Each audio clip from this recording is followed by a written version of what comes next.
নমস্কার সবাইকে, শুভ মহালয়া। আজকে মহালয়ার দিনে সকাল সকাল খবরের কাগজে একটা খবর দেখে মনটা খুব খারাপ হয়ে গেল। ভাবলাম কিছু বলা দরকার। খবরটা হলো বাংলার কিছু শ্রমিক, কিছু কৃষি মজুর চেন্নাইয়ে চাষের কাজ করতে গেছিল। তারা 300 টাকা মতো মজুরি পেত। তো তাদের মধ্যে দুজন কোনো কাজ পায়নি। কাজ না পাওয়ার জন্য তারা চেন্নাই স্টেশনে অনেক দিন ধরে 7-8 দিন ধরে পড়ে থাকে। তারা মানুষের কাছ থেকে চেয়ে যেটুকু টাকা পায় সেটুকু টাকা জমিয়ে তারা টিকিট কাটবে বলে রেখে দেয়। রেলের টিকিট কাটবে বলে তারা টাকা জমায়, অথচ না খেয়ে 7 দিন থাকার জন্য গতকাল একজনের মৃত্যু হয়। দুজন পুরো সেন্সলেস হয়ে হসপিটালে ভর্তি ছিল। তার মধ্যে একজন মারা গেছেন সমর খান নামে, আর সত্য পণ্ডিত নামে। তিনি মারা যাওয়ার মতোই অবস্থা হয়ে গেছিল তার, কিন্তু আজকে নিউজে দেখলাম এখন স্টেবল আছে। আজকে এই যুগে এসেও, এই সমাজে এসেও আমাদের এরকম ধরনের খবর দেখতে হচ্ছে। এই দুজনের খবর হয়তো পাবলিশ হয়েছে, এরকম হাজার হাজার মানুষ কোনো প্ল্যাটফর্মে, কোনো মন্দিরের বাইরে বা কোনো একটা জায়গায় না খেতে পেয়ে মারা যাচ্ছে। মানব জাতির কাছে এই জিনিসগুলো লজ্জা। সত্যি মানুষ হয়ে এইসব খবর পড়ে এত ঘৃণা লাগে নিজেদের উপর। আমরা রাস্তাঘাটে সবাই চলি, রাস্তাঘাটে চলার সময় নিজের চোখে দেখি ম্যাক্সিমাম মানুষই এরকম যে রাস্তাঘাটে কোনো একটা অসহায় মানুষ পড়ে থাকলে তার কাছে গিয়ে জিজ্ঞেস পর্যন্ত করে না তার কী অসুবিধা।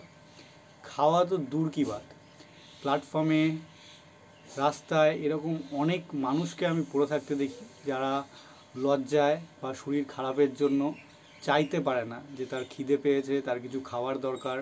এছাড়াও এরকম অনেক মানুষ আছে যাদের ব্রেনে একটু প্রবলেম থাকে, তারা খিদে পেলেও কাউকে চেয়ে খাবে ওইটুকু সেন্স তাদের ভেতরে আসে না। এই ভিডিওর মাধ্যমে আমি সবাইকে অনুরোধ করব, রাস্তাঘাটে আমরা সবাই চলি, এরকম অসহায় মানুষদের দেখলে একটু জিজ্ঞেস করবেন যে তারা কিছু খেয়েছে কি না, তাদের শরীরে কি কষ্ট হচ্ছে। দেখবেন আপনার সময়ের বিশাল কিছু সমস্যা হবে না, আপনার জীবনের বিশাল কিছু সমস্যা হবে না। জাস্ট দুটো মুখের কথায় বা আপনার 10-20 টাকায় একটা মানুষের প্রাণ বেঁচে যেতে পারে। রাস্তাঘাটে অনেক মানুষকে আমি চলতে দেখি, সত্যি তারা এই ধরনের মানুষদের দেখলে আরও দূর দূর করে। এই ধরনের মানুষ সামনে এসে চাইলে তাদেরকে জাস্ট একটা অচ্ছুত এরকম একটা মেন্টালিটি দিয়ে উল্টাপাল্টা কথা বলে তাড়িয়ে দেয়। এটা আমাদের মানুষের ধর্ম না। মানুষ মানে মান আর হুঁশ যাদের থাকবে, যারা এই ধরনের মানুষগুলোর উপর কোনো হেল্প করে না, তাদেরকে আমি মানুষ বলে মনে করি না।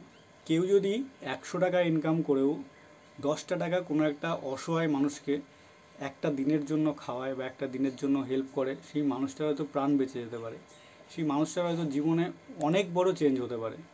তাই সবাইকে অনুরোধ করব, এই ধরনের মানুষ দেখলে রাস্তাঘাটে প্লিজ আপনারা একটু কাছে গিয়ে জিজ্ঞেস করবেন যে তাদের কী অসুবিধা। অনেক মানুষ থাকে যারা ডাক্তার দেখানোর জন্য কান্না করে, তাদের শরীরের ক্ষমতা থাকে না যে সেই প্ল্যাটফর্ম বা রাস্তা থেকে উঠে কোনো একটা হসপিটালে যাবে। এরকম অনেক মানুষ আমি রাস্তাঘাটে দেখি যাদের কোনো আইডি কার্ড নেই, যারা কোনো সরকারি সুযোগ সুবিধা পায় না, যাদের কোনো পার্মানেন্ট ঘর নেই।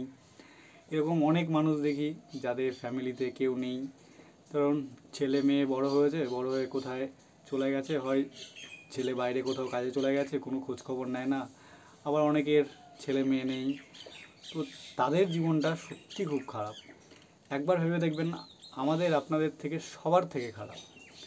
তো এই মানুষদের যদি কেউ 5-10 টাকা দিয়েও হেল্প করে বা একটা বিস্কুটের প্যাকেট কিনে বা একবেলা খাবার দিয়ে, তাহলে সেটা তাদের কাছে অনেক বড়। আমাদের কাছে সেরকম কিছু না, তো তাদের কাছে অনেক বড়।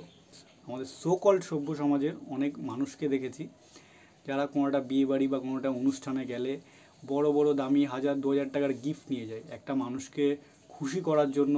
অনেক কিছু দিই, বয়ফ্রেন্ড তার গার্লফ্রেন্ডকে খুশি করার জন্য বা গার্লফ্রেন্ড তার বয়ফ্রেন্ডকে খুশি করার জন্য, গার্লফ্রেন্ড বয়ফ্রেন্ড বলে না, একটা মানুষ আর একটা মানুষকে ইমপ্রেস করার জন্য, খুশি করার জন্য, মানে হাজার হাজার টাকার, হাজার হাজার টাকা লো লেভেলে বলছি, অনেকে লাখ লাখ টাকারও জিনিস দিয়ে থাকে। কিন্তু এই রাস্তাঘাটে এই ধরনের মানুষদের 5টা টাকা দিয়ে সাহায্য করে না। মানুষের মৃত্যুটা হলো এক্সট্রিম লেভেলের জিনিস। কেউ মরতে চায় না, মানুষ বলে না, এই পৃথিবীর যতগুলো প্রাণী আছে ভগবান আমাদের ওইভাবেই বানিয়েছে যে মৃত্যু কেউ ইচ্ছা করে চায় না। তো ওই জন্যই বলবো, যারা মরে আর এই ধরনের খবরগুলো, এই ধরনের মানুষগুলো যারা না খেতে পেয়ে মরে, এই জিনিসটা খুব কষ্টের। একবার দেখবেন আপনার খিদে পেলে শরীরের অবস্থাটা কেমন হয়, ভেতরটা কেমন লাগে। আর জাস্ট ভাবুন এই ধরনের মানুষগুলো মানে 4 দিন 5 দিন 6 দিন পুরো না খেতে পেয়ে কষ্ট করে মরেছে। রাস্তাঘাটে আমি প্রচুর লোক দেখি, ওই জন্যে আমার রাগ হয়। আমি প্রচুর লোক দেখি তারা অনেক হাইফাই চাকরি করে, হাইফাই ইনকাম করে, কিন্তু এদের জন্য কিচ্ছু করে না। এই পৃথিবীতে ভগবান আমাদের জন্ম দিয়েছে শুধু নিজের স্বার্থসিদ্ধির জন্য না, আরও সব মানুষের হেল্প করার জন্য, সবাই সবার পাশে থাকবে সেই জন্য।